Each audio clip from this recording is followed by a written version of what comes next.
Gracias, Juancito. Bueno, de mi parte es hacer una breve presentación del segundo bloque.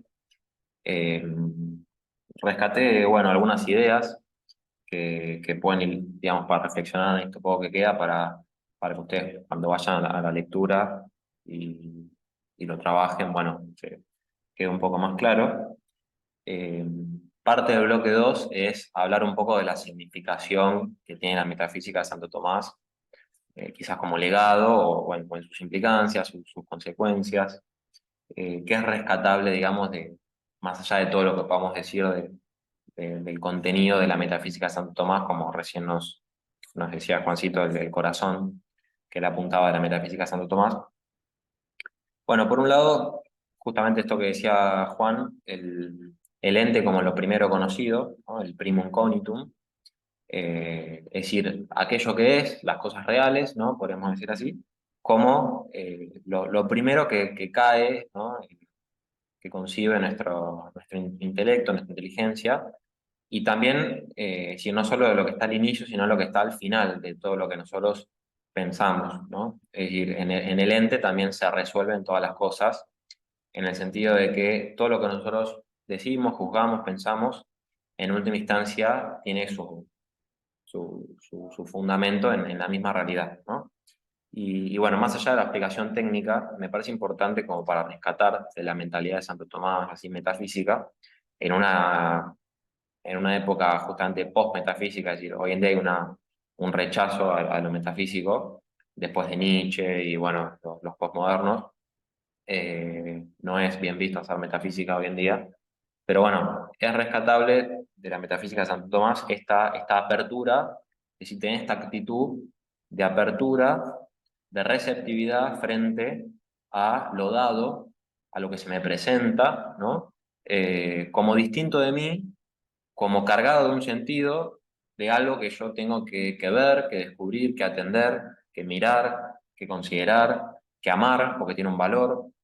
Esta actitud realista, en definitiva, que es común a muchos filósofos y teólogos de nuestra tradición occidental, pero sin duda que tiene en la metafísica de Santo Tomás un punto así sintético y cúspide en su formulación técnica y profunda.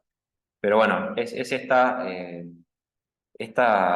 actitud también de sentido común, esta actitud natural, esta actitud primera que tiene el ser humano, como decía Juancito, en los niños se ve mucho, como ellos son observadores, se admiran, ¿no? Miran, les gusta tocar las cosas, ¿no? Experimentarlas, sentir como la presencia de lo real. Después, bueno, uno va creciendo y, bueno, yo soy joven, ¿no? Pero quizás la mente se va llenando de ideas que no nos permiten, que nublan un poco la inteligencia, sumado también a efectos afectivos, ¿no? Pero siempre terminar como más allá de cualquier interposición que pongamos entre nuestra mente y las cosas, tratar de mantener en nuestra vida, tomando como legado la metafísica de Santo Tomás, esta actitud de apertura, de receptividad ante las cosas, de primacía del don que se nos comunica a través de la experiencia, ¿no? Bueno, eso me parece importante. En segundo lugar, bueno, si es fundamental esta actitud de apertura, que bueno, por otro lado, acá Santo Tomás se distingue de otras metafísicas o negaciones de metafísica, pero que terminan teniendo una metafísica de fondo. Gilson, por ejemplo, que es un tomista del siglo XX, decía, eh, la metafísica entierra a sus enterradores, ¿no? Es decir, que es imposible no hacer metafísica, incluso criticando a la metafísica. Eh, Como ya decía Aristóteles, que es imposible rechazar la filosofía sin filosofar, ¿no? Porque uno se va a tener que poner a pensar y bueno, termina filosofando, ¿no? Bueno, y acá Santo Tomás se distingue sobre todo de una actitud no realista, sino inmanentista, o también se podría llamar idealista, donde la primacía no está en abrirse a lo real, sino en cerrarse en uno, en las propias concepciones quizás, y desde la idea transformar la realidad según el propio capricho, digamos así, en una actitud más de dominio, ¿no? De sujeción, más que de obediencia humilde a la riqueza de lo real, ¿no? Es considerar al mundo más que como una multiplicidad de entes, ¿no? Finitos, cada uno con su verdad, con su bondad, que me llama, ¿no? Con su belleza, que me llama a conocerla, a amarla, más bien como una especie de masa amorfa, sin contenido, como una especie de plastilina, en donde mi pensamiento, más que descubrir, crea lo que conoce, ¿no? Le aplica los moldes previos que ya tiene. Esas serían las distintas ideologías, que hoy hay muchas. Eh, y en eso, por ejemplo, bueno, hay varios autores, por ejemplo, esta idea de que con nuestras ideas moldeamos la realidad y no la descubrimos, eso dice Kant, por ejemplo. Entonces ahí, bueno, Santo Tomás se distingue de esta metafísica kantiana. También, por ejemplo, Marx tiene un librito muy chiquito que se llama Las 11 tesis sobre Feuerbach, que les recomiendo leerlas bueno, introducirse un poco en el pensamiento del adversario, por decirlo de alguna manera, donde una de las tesis, la última de hecho, es, hasta ahora los filósofos han intentado interpretar el mundo, es decir, descubrirlo, saber cómo es, cómo funciona, cuáles son sus causas, etcétera. Pero dice Marx, de lo que se trata es de transformarlo, es decir, no conocer, no abrirse a lo real, sino de cerrarse en uno y primacía de la praxis, ¿no? No de la contemplación, de la teoría, de la especulación, sino de la praxis transformadora del mundo, ¿no? En definitiva, como creerse Dios, y no creerse criatura, no aceptar la condición de criatura. Eh, Después, bueno, Santo Tomás se distingue, es decir, nos da una riqueza con su metafísica que nos permite también digamos, advertirnos y separarnos de metafísicas que, como decía Juancito, no son de lo real, sino que son más bien de lo posible. Por ejemplo, metafísicas esencialistas, como podría ser la de Hegel, por ejemplo, o todo el idealismo o el racionalismo moderno, que más que ver la realidad, arma una especie de castillo intelectual que está muy bien, pero no refleja lo que son las cosas, ¿no?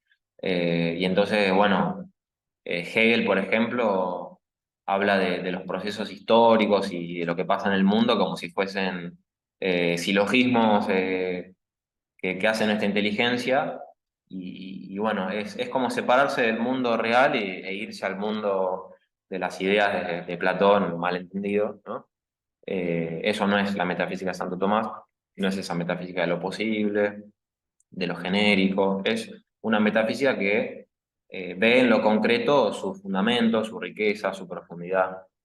Y por otro lado, tampoco es una metafísica, eh, como podría ser la de Sartre, existencialista, ¿no? El existencialismo que es verdad que parte de lo concreto, sobre todo de la libertad, del sujeto singular, pero que lo vacía de toda naturaleza, de toda esencia, le saca como la creatividad, ¿no?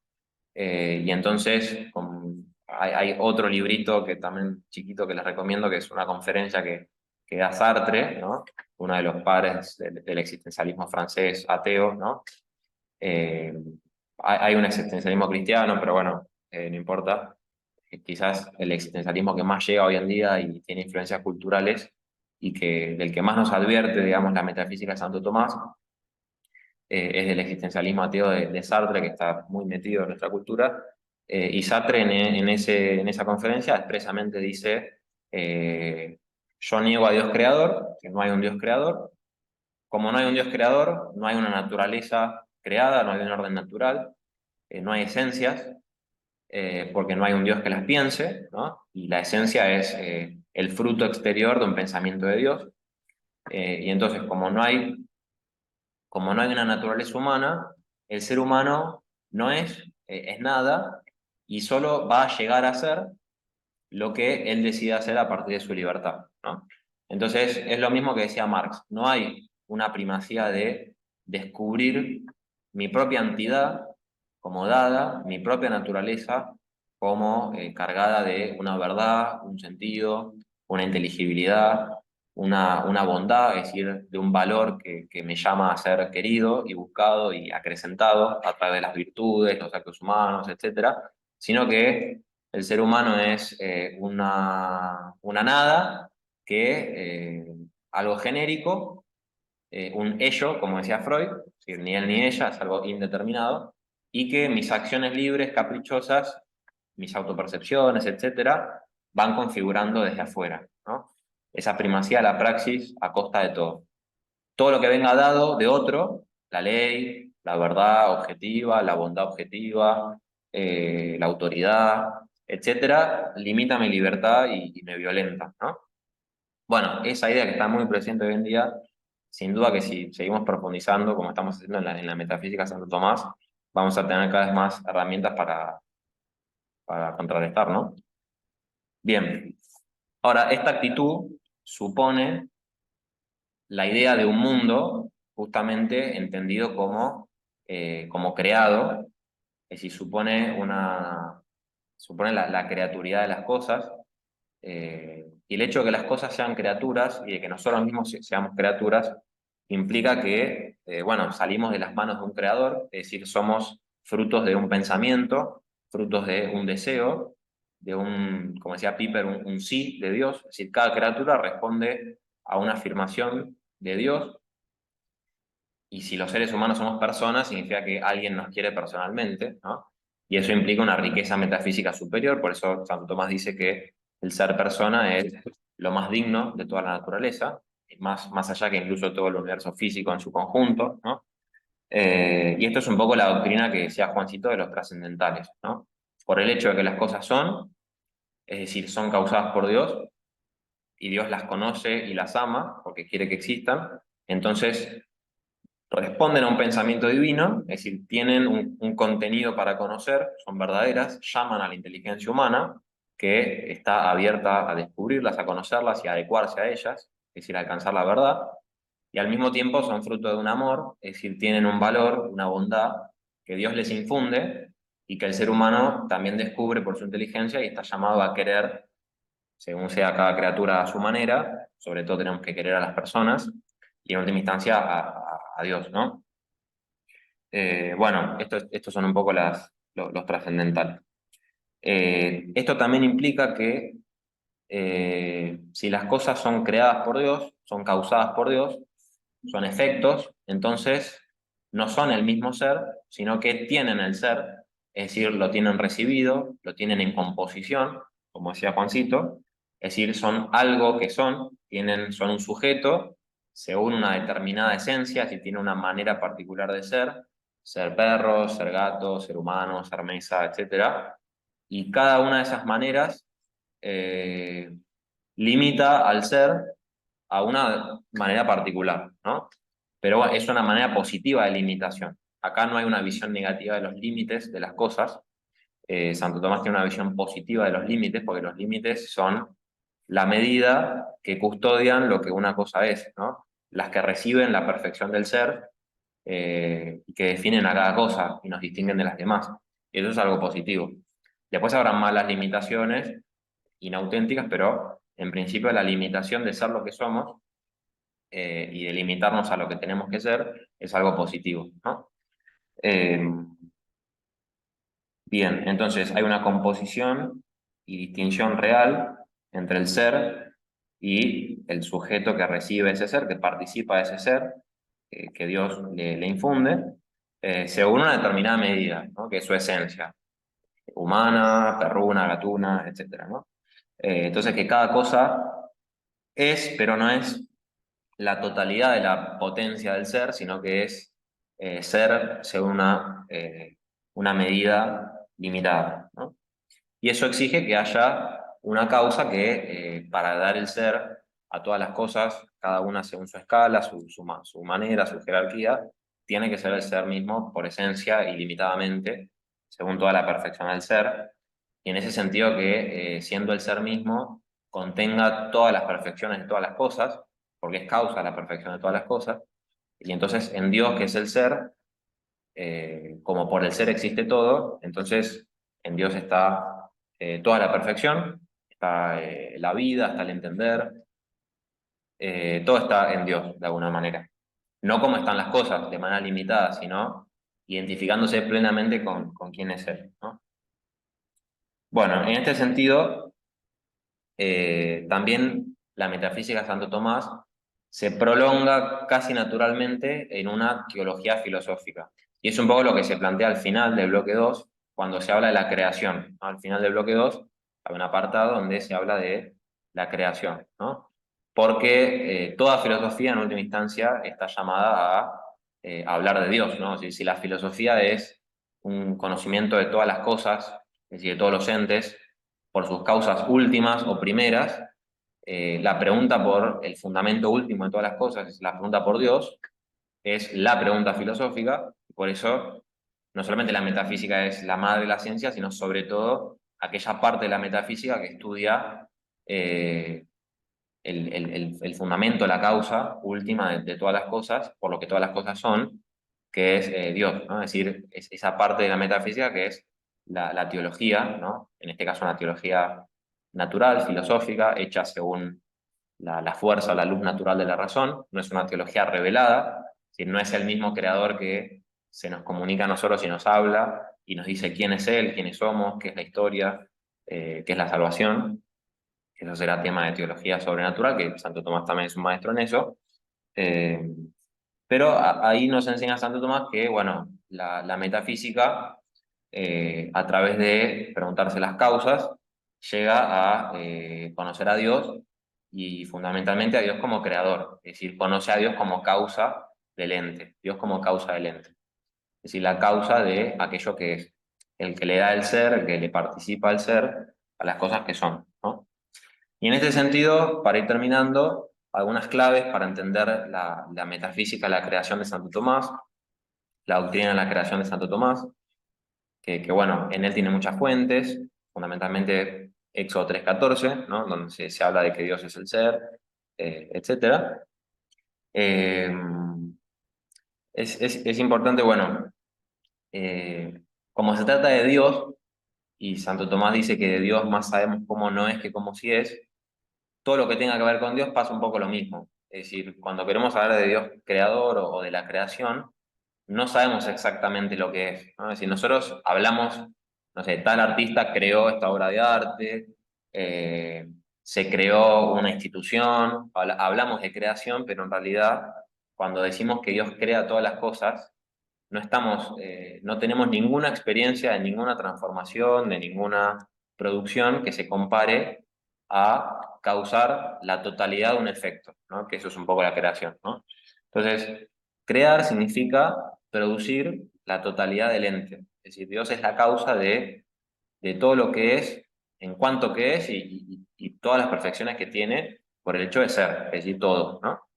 Eh, y en ese sentido, no hay nada presupuesto a la acción de Dios a partir de lo cual Él cree, es decir, no hay nada que se le escape, sino que Él pone todo, y como pone todo, esa creación es desde la nada, entre comillas, porque no es que hay nada y Dios produce algo, como si fuese una especie de vacío o algo negro, y de repente aparece la creación, sino que desde la nada significa sencillamente no desde algo. Esto quiere decir que la creación no es una transformación, es decir, no es partir de una especie de materia preexistente y ordenarlo un poco para producir algo nuevo, sino que es una pura novedad. Es decir, nada se presupone a la acción de Dios para producir algo. Entonces, la creación no es una transformación. Eh, la creación de Dios tampoco es como una generación, ¿no? Porque cuando, no sé, dos personas engendran un hijo, está bien, no hay un sujeto que exista antes, bueno, está la materia del espermatozoide y el óvulo, pero bueno, eh, podríamos decir que hay cierta novedad radical, pero el problema está en que, primero que lo engendrado tiene la misma naturaleza que el que engendra, ¿no? Si yo tengo un hijo, mi hijo es un ser humano, e incluso será físicamente parecido a mí y a mi esposa.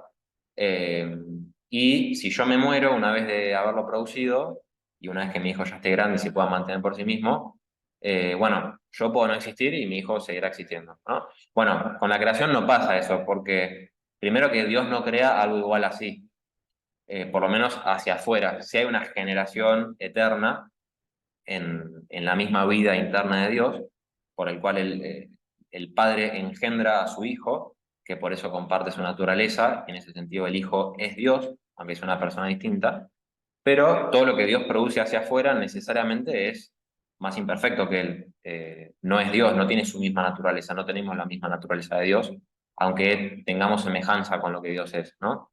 Y al mismo tiempo, la creación tampoco es una generación porque lo creado, una vez que es creado, no puede permanecer sin la acción continua de Dios que lo mantenga, lo conserve en el ser, ¿no?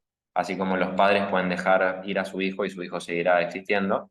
Bueno, no es lo mismo con la creación. La creación en todo momento depende actualmente de la mano creadora de Dios. Por eso Santo Tomás dice que la creación es cierta relación, usa la categoría relación, y es una relación de dependencia, ¿no? Es decir, todas las cosas que dependen de Dios. Y por último, no es una emanación, aunque Santo Tomás a veces usa la imagen de, por ejemplo, los rayos del sol emanan del sol, iluminan el aire, ¿no? Bueno, así también Dios ilumina la realidad, ¿no? Que como el aire recibe esa luz, así también cada uno de nosotros, como el aire, recibe la luz del sol, y en el instante en que la luz dejase de estar, bueno, se queda todo oscuro. Es decir, en el instante en que Dios dejase de pensarnos, de querernos, de crearnos, en ese mismo instante caerían todas las cosas en las tinieblas de la nada, ¿no? Entonces, esto muestra la radical dependencia de todas las cosas actualmente de las manos de Dios para existir y seguir existiendo, ¿no? Y obrar y moverse y todas las cosas. Pero no es una emanación porque la luz que sale del sol no es distinta del sol. Ahí Santo Tomás quiere hacer la diferencia de que lo emanado, en cierto sentido, es idéntico a las fuentes de la que emana, como una especie de manantial, que bueno, el agua que cae es la misma que sale de la fuente, ¿no? Bueno, acá no, la creación no es una salida desde la misma sustancia de Dios.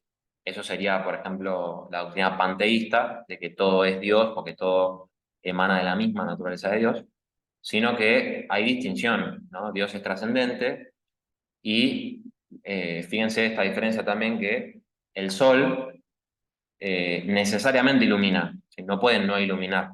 En la medida en que es sol, emite sus rayos, ¿no? En cambio, la creación no surge necesariamente de la naturaleza de Dios, sino que surge según el arbitrio de su voluntad. Es decir, Dios podría no haber creado, las cosas podrían no existir, e incluso Dios las podría aniquilar. Santo Tomás dice que la aniquilación, es decir, la vuelta de todas las cosas a la nada, es posible, justamente porque las criaturas son contingentes, tienen un ser recibido, participado, causado. eh, y en ese sentido, Santo Tomás dice que filosóficamente la creación es un acto de amor, es decir, responde a que Dios quiera crear, no que brote necesariamente de su esencia, ¿no? Y entonces esto parece como religioso, pero en realidad filosóficamente la creación es fruto de un acto de amor por parte del creador, ¿no? Que sin necesidad alguna, porque ya es perfecto, decide comunicar su perfección libremente a las criaturas, ¿no? Bueno, entonces es importante cuando vayan al texto y empiecen a leer y profundizar esta idea de la creación, que es tan fundamental para la metafísica de Santo Tomás, hacer una especie de depuración mental de todas las ideas que nosotros tengamos de producciones humanas, naturales, artificiales, lo que sea, e incluso de lo que pensemos de la misma creación de parte de Dios. A veces pensamos que estaba Dios como una especie de oscuridad absoluta y un día se levantó de la cama y dijo, bueno, vamos a crear el universo y el universo apareció, que es un poco lo que le preguntaban a San Agustín, ¿no? A San Agustín le decían, ¿qué hacía Dios antes de crear el mundo? Y claro, San Agustín lo que le respondía es, bueno, hay varias versiones, pero algunos decían, pensaba o hacía látigos para los que pregunten preguntas tontas, ¿no? Y otra versión dice que antes de la creación no había antes, ¿no? No había tiempo. Entonces, claro, uno se imagina que hay un antes de la creación, Dios crea y aparece la creación, y en realidad eso es la imaginación que imagina justamente a partir de la experiencia que tenemos de las cosas, donde primero está no sé, el artista, no hay nada, y aparece una obra de arte, por ejemplo. Bueno, en la creación no puede ser así porque antes, no hay espacio, es decir, la creación pone en la misma existencia a todas las cosas, incluyendo el tiempo, la materia, el espacio. eh, y bueno, nos cuesta mucho entender eso, pero bueno, es un poco eh, el trabajo que hace la metafísica, ¿no? De elevarse a las realidades que más nos cuestan, por eso Aristóteles comparaba la inteligencia del metafísico con los ojos de una lechuza o de un murciélago, según las traducciones, en relación a la luz del sol, ¿no? Cuando está el día luminoso, la lechuza tiene los ojos muy chicos, en cambio cuando está de noche tiene los ojos enormes, así también el ser humano, con la realidad que es muy pobre, tiene una mente despierta, es decir, no, nos es más fácil conocer las cosas materiales, pero respecto de Dios y las realidades más elevadas, las realidades metafísicas y materiales, son realidades que tienen tanta luz que nos enceguecen, ¿no? Nos parecen casi absurdas, pero en realidad son demasiado misteriosas para lo que puede captar nuestra inteligencia, ¿no? Entonces, por eso la metafísica, sobre todo cuando uno habla de la creación, tiene que haber como cierta humildad intelectual, ¿no? Eh, y en relación a esto, y termino con esto y les dejo si tienen alguna pregunta, en relación a esto de antes de la creación, después de la creación, también es importante que para Santo Tomás la creación no es un acto pasado, es decir, no es como el relojero que, bueno, arma el reloj en un momento y le da rienda suelta, o mejor dicho, la creación no es el Big Bang, por decir algo, no es un primer momento en el pasado, sino que la creación es algo que está pasando ahora y en cada momento. ¿Sí? Es una línea como vertical. No es un primer momento antes, sino que es una dependencia actual en el orden del ser, no en el orden temporal. Bueno, eso también requiere como un trabajo de depuración mental, de no pensar en algo pasado. A veces entran en discusiones, bueno, si la creación desplaza el Big Bang, y son diálogos de sordos, porque en realidad cuando hablamos de la creación no hablamos del Big Bang, sino que hablamos de algo que pasa ahora. Tan así es esto que para Santo Tomás incluso la doctrina de la creación sería igualmente válida en un universo que no hubiese tenido un principio en el tiempo. Es decir, Santo Tomás le parece perfectamente posible un universo que haya existido desde toda la eternidad y desde toda la eternidad sea creado, ¿no? Porque seguiría siendo eternamente contingente, ¿no? Eternamente dependiente de las manos de Dios, aunque no haya habido un primer momento en el tiempo, ¿no?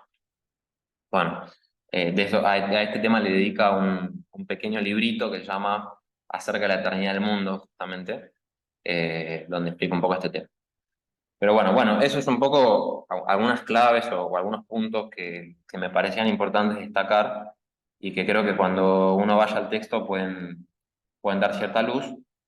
Después, bueno, el cuaderno yo tenía algunos apéndices, pero de las cinco vías, de los ascendentales, pero bueno, eso no me voy a meter.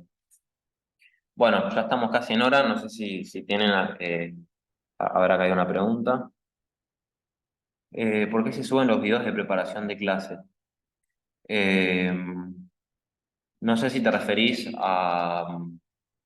Se suben como dos tipos de videos. Uno son para acompañar el material de lectura eh, con nociones básicas, en este caso de metafísica. Eh, el de mal, bueno, y otros videos son para las clases de aplicación, es decir, del segundo encuentro sincrónico.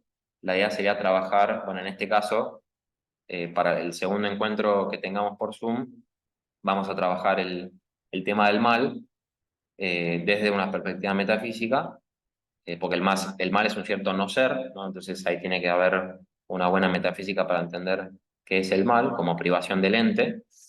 Y bueno, se suben entonces videos como disparadores para pensar el tema y después ir a la clase práctica o de la aplicación práctica de lo teórico y tenerlo más, digamos, más con algún ejemplo un video concreto, con algo más práctico. Tiene ese sentido esos videos.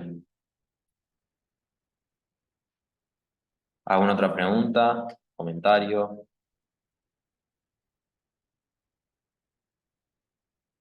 Creo que Nelson estás hablando, pero no. Muteado, está muteado, sí. Ahí, esta clase la van a subir.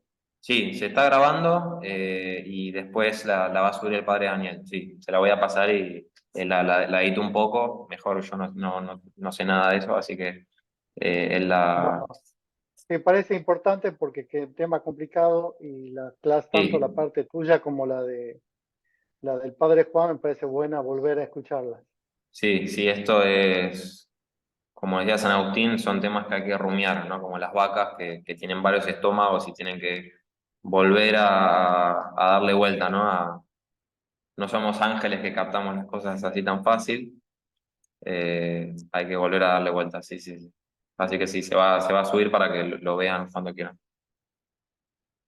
Esa es la dificultad. Yo me quedo con esta idea de entender la creación desde el Sí, punto de vista metafísico, ¿no? Porque nosotros, para poder hacer más asequible a nuestro entendimiento, lo que hacemos es siempre cargar de categorías antropológicas. Por claro, eso queremos poner la creación dentro de un tiempo, dentro de un espacio, y en cambio en metafísica tenemos que ver simplemente Dios es, tal punto. cual.